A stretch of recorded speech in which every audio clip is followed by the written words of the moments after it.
Alright guys, welcome back. Today we're here with my Jayco 267 BHS. We're going to perform the winterization procedure according to the factory service manual. And it's pretty easy. You can save yourself a few bucks. You can take it to the dealership and pay them $200 or $300 for this, or you could do it yourself for about $7. So the tools that we're going to need for this are going to be a pair of channel locks, a flathead screwdriver, maybe a Phillips head screwdriver if you have to take your paneling out underneath your sink. You're also going to want 2 jugs of RV antifreeze. You know, I got this stuff at Walmart. This was I think $2.97, and it goes to -50. There's a Prestone version, I think that's about $10 a gallon. But you know, we're in Arkansas and we don't ever get close to -50. So save yourself some money if you can. Get the cheaper Walmart brand and spend that extra money on some beer, because you're gonna need also 2 beers for this project, and optionally the factory service manual or this video. The first thing we're going to do is turn off the water heater. The next thing we're going to want to do is bypass the hot water heater. It's in this little cubby hole right here. We'll take all this stuff out and I'll show you where that switch is. Okay guys, we've got 2 valves that we need to turn off here to bypass the heater. It's going to be this one right here that Joe's pointing at, and that one right there. So we'll go ahead and turn those. There you go. And there you go. And the next thing we're going to do is drain the fresh water tank, and you do this right below the low point drain, and you'll turn this little switch right here.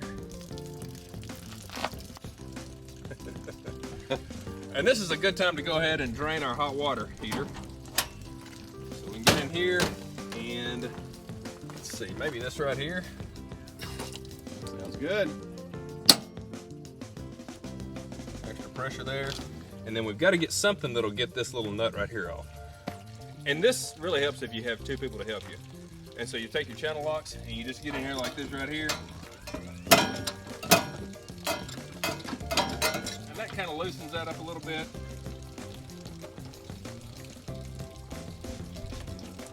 And then you can get your hot water all over your hands. Okay. It's like a full plug. And there we go. It just seems weird that would be Just right there. Yeah, right there with all your electronics. Your thermal filter. You could do that, Davey. What? Screw you a little extension tube on there. What we're going to do on this shot, guys, is we're going to go in, and Joe is going to go insert himself into the live well. And these are in the same place with the water bypass valve. We're going to go ahead and just pull out these 2 low point drains. Oh, we did that. There we go.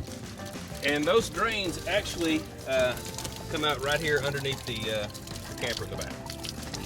Dad's putting chili in your sink. I'm in your deer stand.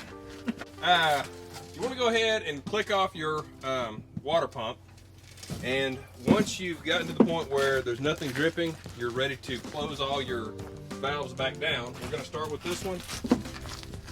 Close our freshwater tank, and then Uncle Joe is going to crawl back in there and close our low point drains.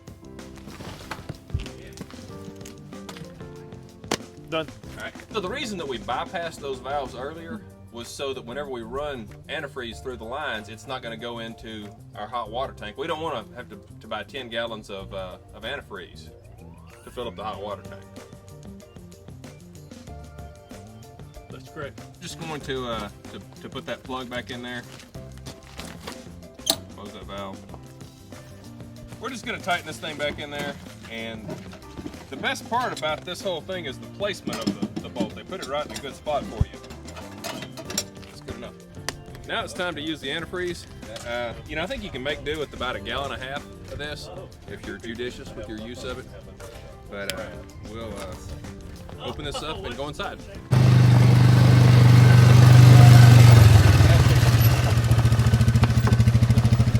How many trucks did you see? 6.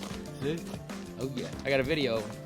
All right, so to get access to the water pump, we're gonna want to open this up, and now generally there is a wooden panel in here that I've removed because it's such a pain to get it out. It seems like it wants to press into the ducts, and so to remove that, you'll take 2 a Phillips head screwdriver. It'll remove 2 of those, And then I've just stored that back over here, back behind the dinette there. So I don't know that I'll ever put that back on, but if I do choose to, I'll still have it. So I'll turn my light on for you here.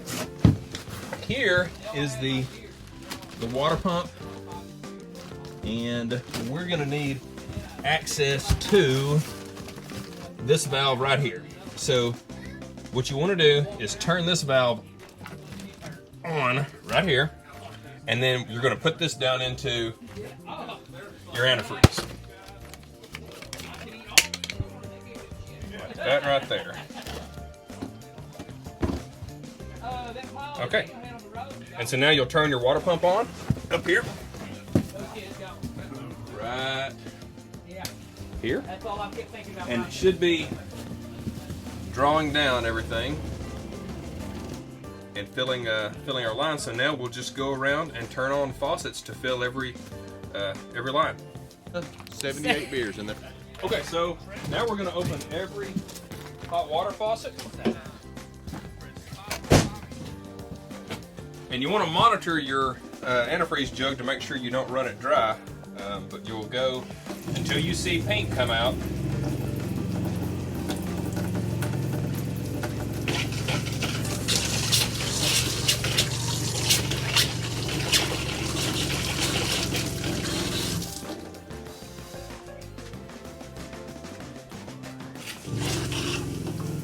Oh, there we go.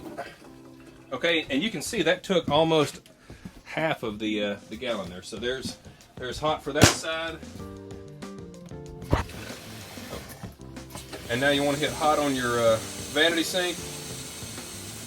Pink. Hot in the tub.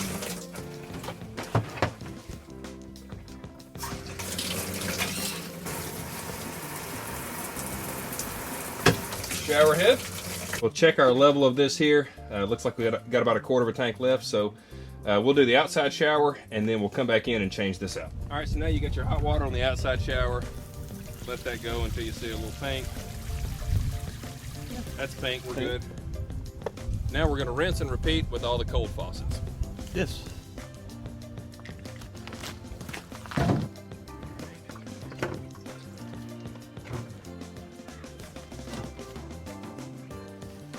Okay, now we'll do the cold faucets. Pink.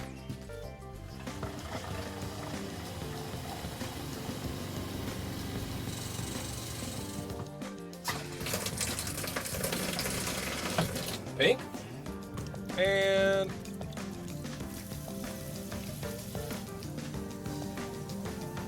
pink. That's pink. And don't forget your toilet. Okay, so, and the last thing you want to do is to let some of this stuff come out of your city water connection, and you'll pull your little filter out here. You may need a screwdriver to do that, an extra hand.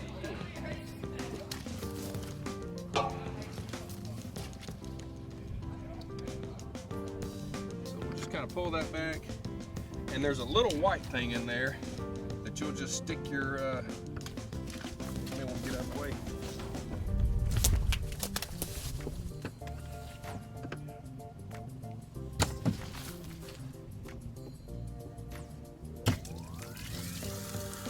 Alright, and then that's going to put antifreeze all the way out to this line right here.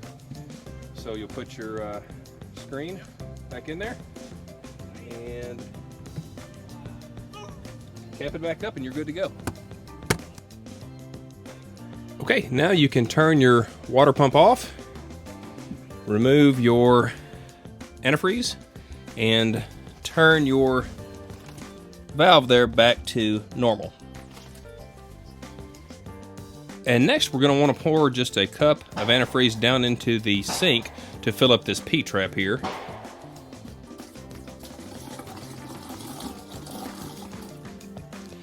And now you can use some paper towels to clean up any residue left from the antifreeze.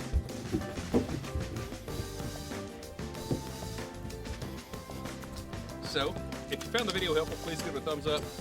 Consider subscribing. We've got a lot of good stuff on the channel related to boat, home, RV, boat maintenance. Trying to save you a few bucks. Thanks a lot. Doing stuff with Dick.